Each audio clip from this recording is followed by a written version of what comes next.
Welcome to the deep dive. Today we are strapping in for a real monumental conflict. From the 41st millennium, we're going to the world of Armageddon and specifically the Siege of Hellsreach. It's an incredible story, and we've been, completely immersed in the source material here.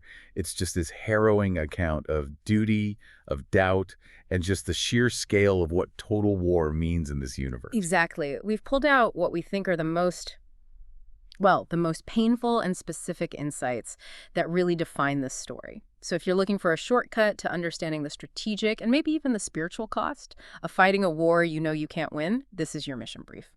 And you have to start with the context. You really do. Because without it, the sacrifices at Hellsreach just feel large. They don't feel absolutely necessary. Yeah. You have to get the reality of the Imperium of Man. Right. For 10,000 years, the Emperor has been immobile on the Golden Throne. He's this dying god. Yeah. Text calls him the Carrion Lord of the Imperium. Master of a million worlds, but it's a decaying empire.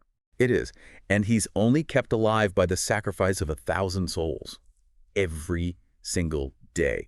And all their science, their technology, it's mostly forgotten. It's been replaced by dogma, by ritual. There is no peace. There's just, as the sources say, an eternity of carnage and slaughter. So that sets the stakes perfectly. This isn't a modern conflict. It's a religious war fought with, technological relics they barely understand. Exactly. So our mission for this deep dive is to really unpack the third war for Armageddon. We want to go beyond just the big battles. We're going to look at the strategic dilemmas, these generals who know they're outmatched. And the alliances. These complex, often conflicting alliances that are just forged out of pure desperation. And maybe most importantly, that internal spiritual struggle. The warrior priests who are assigned to what everyone immediately sees as a doomed defense. And that struggle is just perfectly personified by our protagonist, Reclusiarch Grimaldus. He's a space marine, Black Templar. And the story doesn't ease you into his mindset at all, does it? Not at all. It tells you, flat out, before he even lands, that he believes he's been sent to Armageddon for a futile death. And this is a guy who's a bioengineered super warrior. Yeah. He's defined by strength, purity, wrath, all of it. But he's already convinced it's for nothing. Yes, that sense of foreboding, that a holy crusade could just end in a meaningless, forgotten battle, that is the hook. That's the existential crisis that drives every single choice he makes in Hellsreach. Okay, so let's unpack this grim future, starting with, the absolute core reality of the 41st millennium. The Imperium is just. It's vast, but it's held together with duct tape and fanaticism. It's an empire built entirely on dogma. It's fragile, it's cruel, it's unbelievably bloody, and it's constantly beset by what they just categorize as existential threats. Right. Aliens, heretics, mutants. They call them xenos, yeah. Yeah. Heretics, anyone who deviates from the imperial cult, mutants, any physical deviation. And then there's just worse. Which covers the demonic, all of that. Right.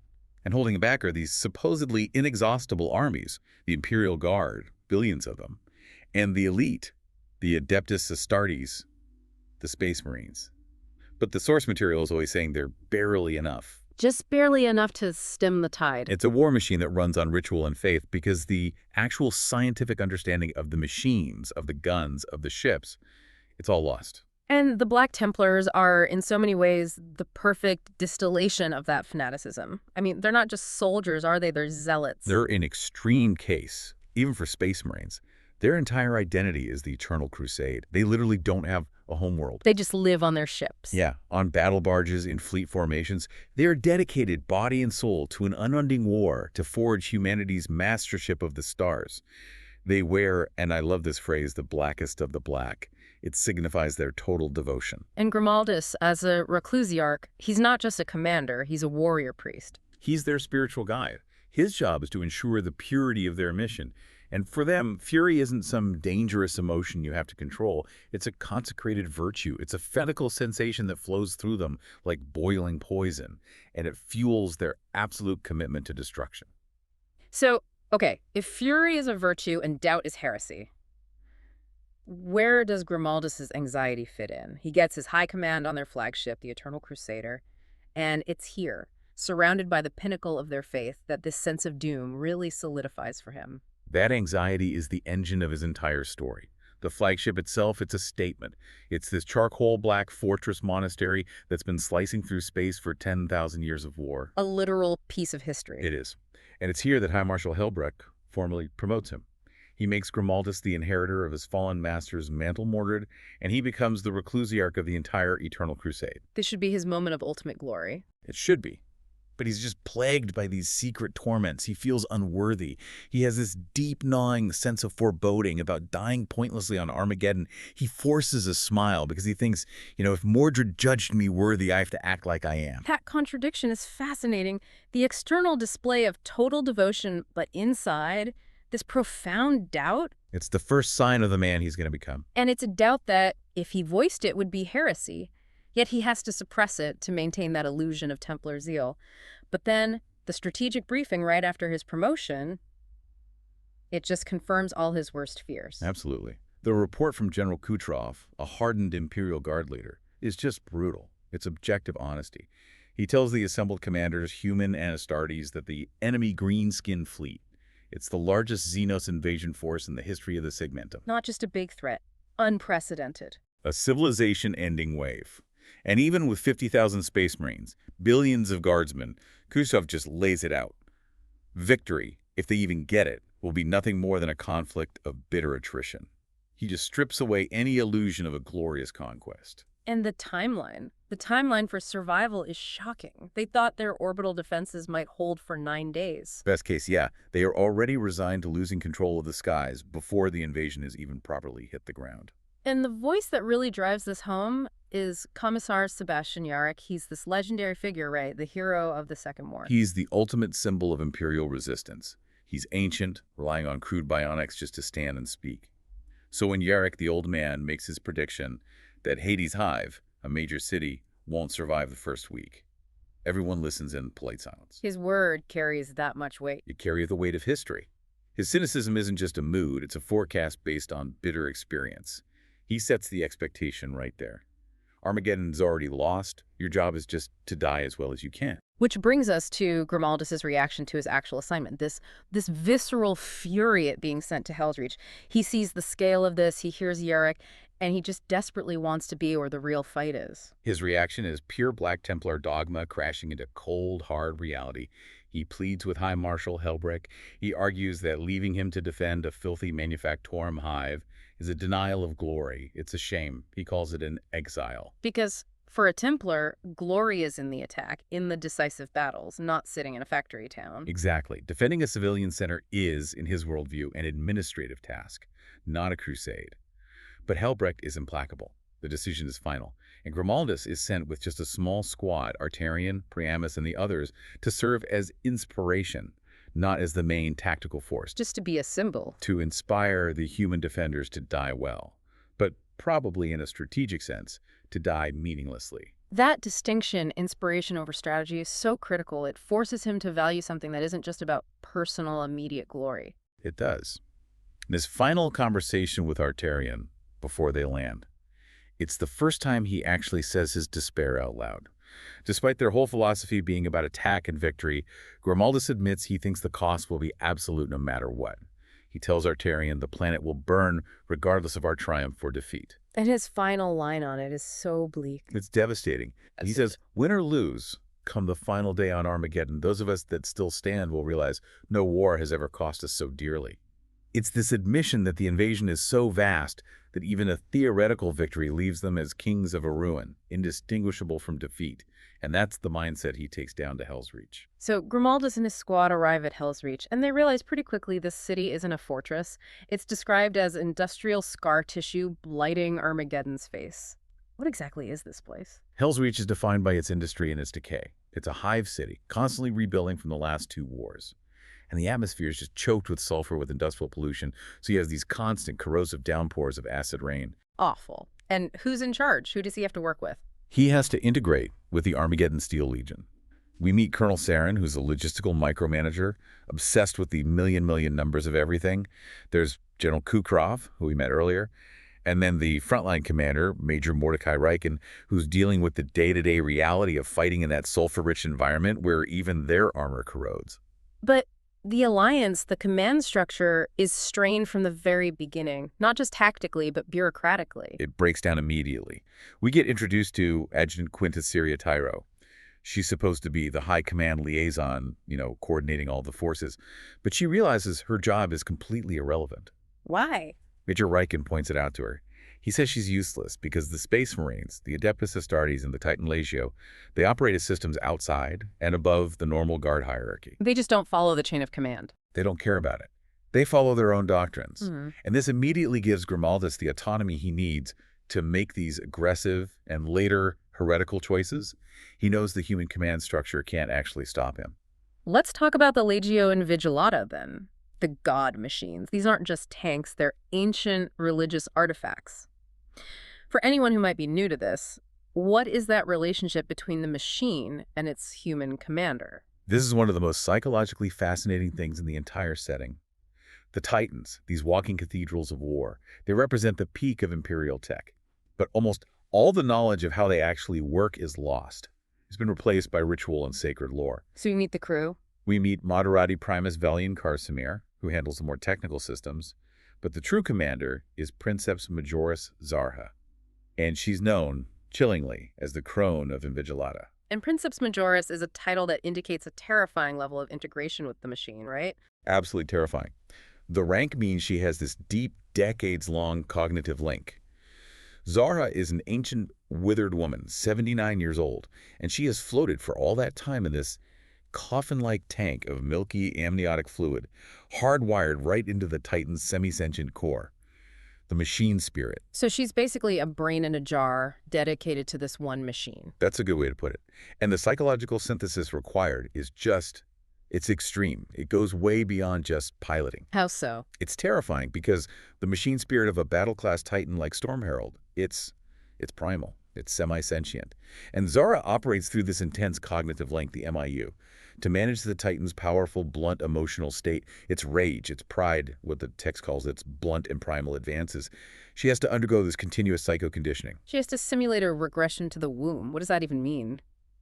Inside her tank, she's actively simulating this state to push her consciousness deep enough into the machine that she can control it, but without being completely consumed by its mechanical personality. And the physical cost of this link is profound. The psychostigmata. Yes, the psychostigmata are the physical manifestation of the Titan's pain.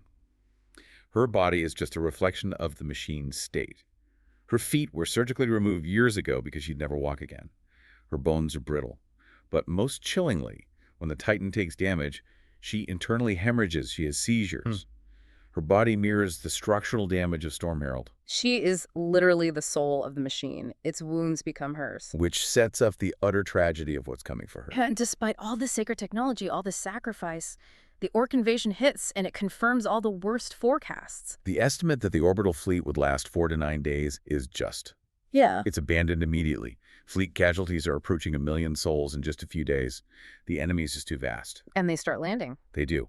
6 out of 37 massive enemy ships break the blockade and crash on the surface, spreading Orc forces across the Hive sectors. So Grimaldus leads his entire squad to destroy one of these crashed Orc hulks. It seems like a hugely disproportionate use of force for a small threat. Why does he do that? It's all about appearances. Remember, his job is to be an inspiration, a symbol for the human defenders. He has to show that the Space Marines are still capable of overwhelming decisive force, even if the strategic picture is hopeless. A show of force for morale. Exactly.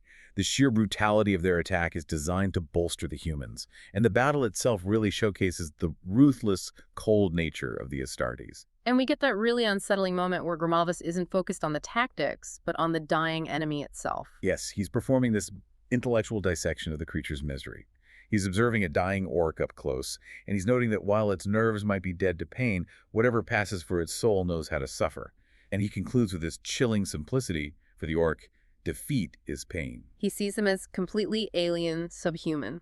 Utterly. Deserving of total clinical destruction. But this analytical approach, it actually disturbs his own Templars. Arterion finds it dismissive. He expects his Reclusiarch to be driven by blinding fury, not this. Cold anthropological curiosity. It just reinforces that Grimaldus is struggling to reconcile his zealous role with the overwhelming reality of the siege. The siege is now fully underway, and Grimaldus realizes that these inspirational displays, they're not going to win the war. So he shifts his focus. He starts looking for a strategic Hail Mary weapon. Right, he learns about a deactivated relic at an outpost, the D16 West. 98 kilometers away. It's a sealed Mechanicus facility. And this is him moving completely outside his mandate. He's acting like the strategic commander he thinks he should be. He is. And he correctly suspects this relic is the Ordinatus Armageddon, a legendary, unique piece of ordnance that was first used 600 years earlier in the First War. He knows, in the face of this unprecedented invasion, only a weapon of legendary power can turn the tide. But it's under the control of the Adeptus Mechanicus, and they famously guard their technology with religious zeal. So to get it, he has to basically commit an act of aggression against an ally. It's a profound violation. He forces his way into the sealed facility, and he brings with him Master of the Forge Jurigen and Adjutant Tyro. Jurigen is crucial here. He's a tech marine. He was trained on Mars, so he's one of the few who has enough actual knowledge to bypass these ancient sealed systems. And the Mechanicus keeps things secret because they see these relics as too sacred to be used casually. Exactly, and that's the core tension here. Imperial military need versus Mechanicus religious preservation. So they get inside, they find the weapon, the Ordinatus Armageddon, they nickname it Oberon. What is this thing? What can it do? It's described simply as a Titan killer, which is about the highest designation you can give to a ground weapon, is a starship-grade Nova cannon. A weapon that should be on a battlecruiser. Exactly. And it's mounted on anti-gravity technology. It exists as this column of 3 massive floating modules. And Jurigen notes that even the magnetic field stabilizer housings are incredibly rare. The weapon is immensely complex, but the Mechanicus kept it sealed for centuries, believing it was too holy, too powerful to be used without these immense rituals that could take decades to perform.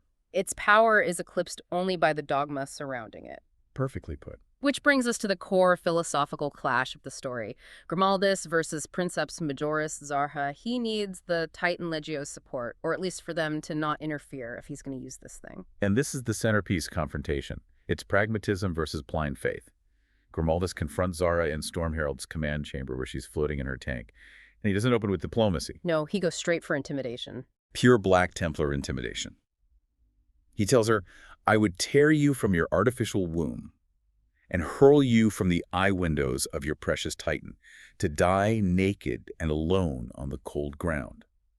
It's not just a physical threat. He's threatening to tear her away from the machine spirit that defines her entire existence. To profane her. Exactly. And her response isn't fear of death, it's fury over the violation of ritual. Yes. She calls him a blasphemer. She states explicitly that Oberon cannot be used. Because its machine spirit is so sacred, it requires appeasement and blessing from the Lord of the Centurio Ornatus, an official who's hundreds of light years away. So for her, the technical ability to fire it is completely irrelevant because the ritual is impossible. Precisely. She is prioritizing the integrity of the faith, of the relic, over the survival of the city. Her mindset, fused with that ancient Titan, it represents the ultimate stagnation of the Imperium. They have the means to survive, but they are paralyzed by their own dogma. So Grimaldus, he realizes this isn't a technical problem, it's a religious one. So he finds a way to compromise the ritual itself. He finds the theological loophole. He says, okay, we won't take the whole Ordinatus, we'll preserve the bulk of the sacred relic. Instead, he demands they remove only the Nova cannon, just the firing module. And his justification for this? His justification is that Jurigen's Martian training, his role as Master of the Forge, gives him the religious authority to defile the weapon if it ensures victory. He forces the logic on her. Saving the city is the ultimate act of faith, and that justifies desecration. He tells her plainly, we will remove the Nova cannon. It is all we needed anyway. He compels her through sheer force of will. And while Grimaldus is forcing this pragmatism on his allies, his own squad is being torn apart. The cohesion is just fracturing. The Rovar, the apothecary, he's grieving the death of Cador. And he sees Grimaldus as withdrawn and cold ever since their old master Mordred fell. He thinks Grimaldus is lost to us, unable to connect with his own men because he's so deep in his own torment. And this pressure pushes Grimaldus into his own crisis. He confesses to Nerovar. He says he doubts he's worthy of the Reclusiarch mantle. His death will be worthless. And his despair is just corrosive. He says, even if we win, what does victory buy? We will be kings as try to ruin world of dead industry. This isn't the voice of the Eternal Crusade, it's nihilism. And that despair is highlighted even more when they run into another Space Marine chapter, the Salamanders, who have a completely different philosophy. Yeah, the difference between the Black Templars and the Salamanders is stark. Priamus, the Templar swordsman, harshly criticizes the Salamander's tactic of falling back to guard civilian shelters. He sees it as a dereliction of duty. He sees it as fundamentally wrong for a space marine. For the Templars, their identity is forward momentum, offensive destruction. We are the spear thrust to the throat, not the blunt anvil. We attack. We attack. The Salamander's tradition of protecting civilians is just alien to them. And this ideological rigidity shows how far Grimaldus still has to go emotionally to reach his final realization. So the siege grinds on. It's the 36th day, and the city faces a new, unexpected threat from below. Orc submersibles. They breach the water defenses and attack the Hellsreach docks, which cover, almost a third of the Hive's entire perimeter. And they succeed in destroying these massive offshore oil platforms, Jehannam and Lucifus. It's a critical emergency. And it forces Colonel Saren, the logistics guy, into an impossible choice. It's a zero-sum game. He knows that diverting his elite forces, what's left of them, to the docks means the rest of the city will bleed. And this is when the civilians step up. Dockmaster Tomaz Magurnus demands arms for his 39,000 workers just to buy time. His logic is desperate, but sound. It's undeniable. They were never going to win, so they should fight to the last breath to ensure others can survive. And Saren, recognizing the mathematical necessity of it, authorizes the arming of this civilian militia. And this gives us that fantastic moment of dark frontline humor with the stormtrooper Andrej. He's tasked with giving these dock workers a hurried training session before a slaughter. Andrej is the perfect embodiment of grim imperial pragmatism. He's cynical, he's competent, and he has this terrifying sense of humor. He gives them the simplest instructions for their las guns. No pretense of precision. Aim for the bodies. It is the biggest target. And when Magurnus asks if the Emperor is watching their sacrifice, Andrej doesn't give a religious answer. He just grins and says he is happy on his golden throne a long way from here. This is for me, and it's for you, and that is more than enough. It's this raw, secular motivation for sacrifice, a localized personal defiance that Grimaldus is now starting to witness up close. And this human courage, it clearly impacts Grimaldus. He leads his remaining knights to the docks, and he makes a vow. He makes a vow of defiance, not of strategy. He promises them, I swore to the humans that the sun would rise over an unconquered city. I do not mean to break that vow. And this is a monumental shift for him. He's no longer fighting for abstract glory or for Templar doctrine. He's fighting for a group of doomed, ill-equipped civilians. But just as this localized defense begins, the orcs unveil their deepest threat, challenging the god machines themselves. They unveil the Godbreaker. It's a gigantic orc scrap titan, a monstrous creation of cannibalized tech, and the sources emphasize its history. It had already annihilated another city, Hive Stygia, in just 5 hours and 32 minutes. So this isn't just a war machine, it's a city killer. And it is heading for Hellsreach. Which sets the stage for the inevitable duel, the technologically pure Stormherald versus the barbaric Godbreaker. And for Princeps Zarha, this is utterly personal. The battle pushes her beyond her carefully maintained psychological state. She's consumed by the Titan's raw fury, but also her own personal, vengeful rage. She cries out, I will avenge Jason, we will avenge Draconian, referencing a fallen comrade and a destroyed Titan. She just drives Stormherald recklessly forward, ignoring all protocol. Sacrificing everything for aggression. But the Orc Scrap Titan is brutally effective. It is. The Godbreaker has this insane brute force tech that just tears through Stormherald's void shields with insane, laughable speed. The Titan is brought to its knees. And critically, Zarha suffers devastating psychostigmata. Her body mirrors the damage. Her organs hemorrhage, her limbs convulse, her neurological systems are ravaged as the Titan's plasma core is destroyed. She attempts one final physical attack, plunging the Titan's claw into the enemy. But in that moment, the machine spirit claims her soul. The connection becomes fatal. And the end of Stormherald is described as such visceral violence. It's the physical bond breaking. The Titan crashes with earth-shaking force. Its cathedral spine back just tumbles off. Its head is violently ripped free and hurled aside as a twisted ball of scrap. And this is more than a tactical loss. It's the death of an ancient soul. It's the complete defeat of the Legio Invigilata's pride. And this one event forces Imperial Command to accept that conventional defense, even with god machines, is useless. This city can't be held. The loss of Stormherald, it signals the final, unavoidable truth of the siege. Colonel Saren formalizes the strategy into 100 bastions of light. The goal isn't holding the city anymore. It's just saving as many lives as possible. The city, in his cold, objective words, is dead. But over half of its people aren't. It's a shift from trading real estate for a win to trading real estate for time and lives. And Grimaldus and the remaining Templars, they move to the last bastion, the Temple of the Emperor Ascendant. The oldest church on Armageddon. It miraculously endured 2 prior wars. And here they meet Prioress Sindel, leading the faithful and the small contingent of the Sisters of Battle. They're even joined briefly by a squad of salamanders, but their mission is elsewhere, protecting evacuation corridors. Which highlights that ideological rift again, doesn't it? Even at the very end. Absolutely. The salamanders are there because their tradition dictates they protect civilians. They're the anvil. Grimaldus still finds this focus alien. His only reason for being at the temple is because it's the most defensible spot left. He's forced to cooperate with people whose priority is saving lives, which is a moral challenge to his inherent Templar dogma. And this entire desperate final defense now rests on that unauthorized, half-assembled Nova Cannon, Oberon. Which Dreesen has been tirelessly preparing. And he performs this incredible feat of engineering and mechanical piety. Working alone, he reactivates the cannon. He's literally defiling the relic to use its power. And he notes that the cannon's voice, the sound it makes charging, is inhuman and untranslatable. But hungry for war. And critically, he tells Grimaldus the setup is unshielded, completely exposed, and it can only fire once every 22 minutes. Grimaldus' orders are brutally simple. Take the shot and flee the city. Abandon the weapon after 1 salvo. But this draws the attention of the remaining Legio Invigilata, who see this as the ultimate desecration. Right, and the price of this is another sacrifice. Princeps Amosat of the warlord Titan Bainside confronts Jurizian, accuses him of heresy, but then, seeing the Orc Godbreaker, the killer of Stormherald, preparing to flatten the temple, Amosat makes a decision that transcends dogma. A sacrificial plan. The warlord Titan Bainside, this sacred war machine, charges forward to draw the Godbreaker's attention. It engages in a duel that Amosat knows is hopeless. And the warlord is destroyed. It crashes into the Hell's Highway, breaking these massive columns. And this magnificent, tragic act of devotion, it buys Jurizian exactly the time he needs. 14 seconds later, the Nova Cannon fires, a flare of sunbright and fusion-hot energy. That one shot buys them maybe an hour. It neutralizes the Godbreaker, but the end of the temple is still inevitable.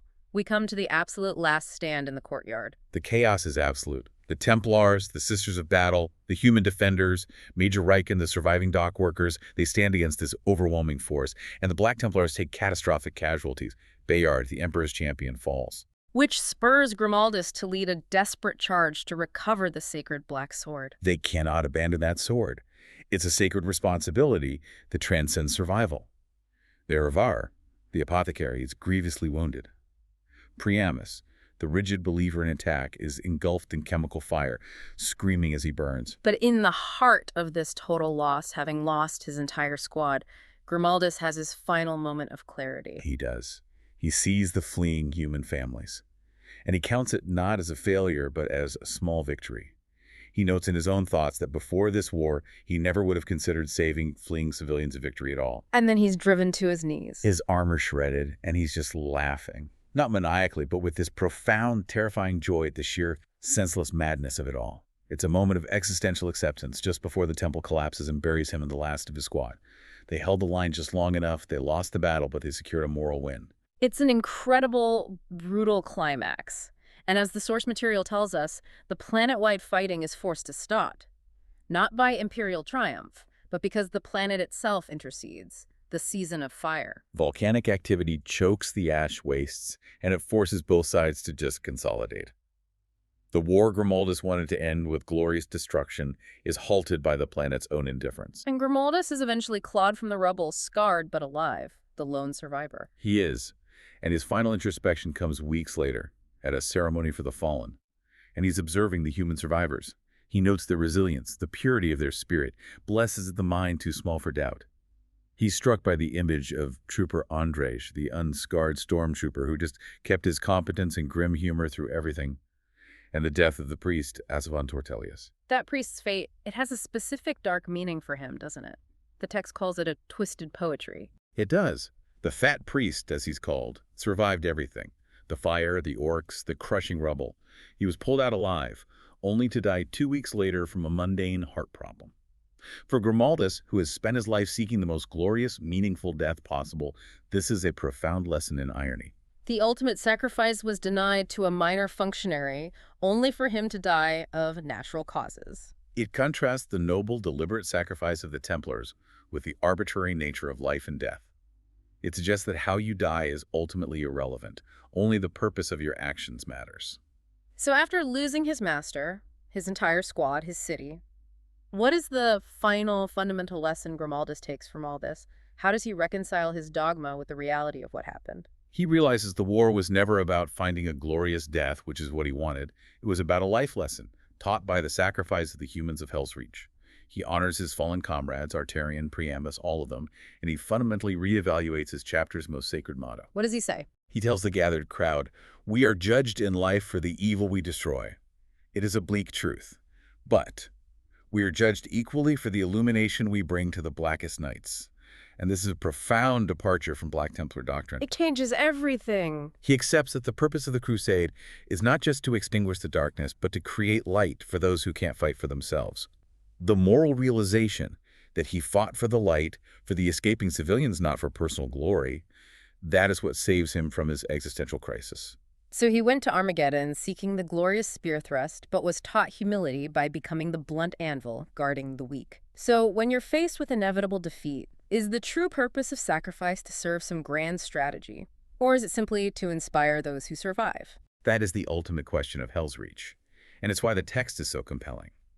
Though Grimaldus saw glory and found a painful lesson in humility, the human defenders, the dock workers, the priests, they found purpose and honor in a fight they were never meant to win. The Black Templars fought to destroy evil, but it was that fragile human spirit that taught the proud Reclusiarch how to bring illumination. That light, that willingness to stand for someone else even when you're doomed, that became the true, enduring relic of the siege. It suggests that even in a galaxy defined by 10,000 years of slaughter, there is still room for moral evolution. And perhaps for the Imperium, learning how to be the light is the only path left that doesn't just lead to total darkness. An incredibly powerful conclusion to a truly brutal analysis. Thank you for walking us through the moral crucible of Hellsreach.